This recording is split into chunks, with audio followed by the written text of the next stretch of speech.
Your messy neighbor refuses to clean up. The city may do it for him. Good evening, I'm Yunji Denise. And I'm Kenny Choi in for Paula Akana. A new Honolulu law makes it easier to get trash and debris out of that nightmare yard in your neighborhood. KITV4's Andrew Pereira has our top story tonight. Andrew? Kenny and Yunji, if you don't live within a homeowners association, the city is your last resort in dealing with untidy neighbors. Now the city can forcibly remove hazards from a messy home. Tim Gary enjoys the upstairs lanai in his Kalihi-Palama home, but not the view down below. Over the past 4 or 5 years, he says his elderly neighbor has become a hoarder. It's a lot of condensed stuff, wood, stumps, leaves, branches, so it's a safety issue along with a health issue.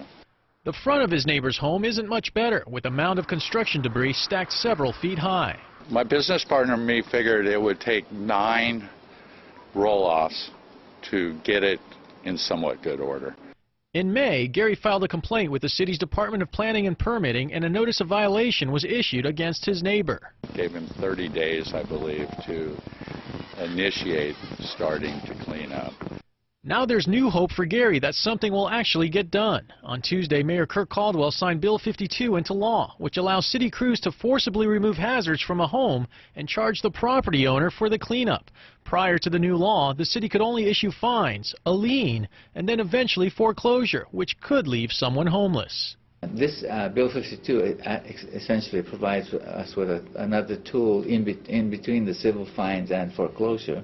The new law spells out a variety of violations that could force action. For example, junk cars parked in a front yard. Or perhaps if the weeds within 30 feet of your property are 18 inches or higher, any of these messy violations could trigger a DPP investigation. But when it comes to forcibly removing hazards from a home, funding and logistics still need to be worked out. That means it could be many more months before the new law can be used against Tim Gary's messy neighbor. A lot of times they'll pass a law and it'll just be on paper.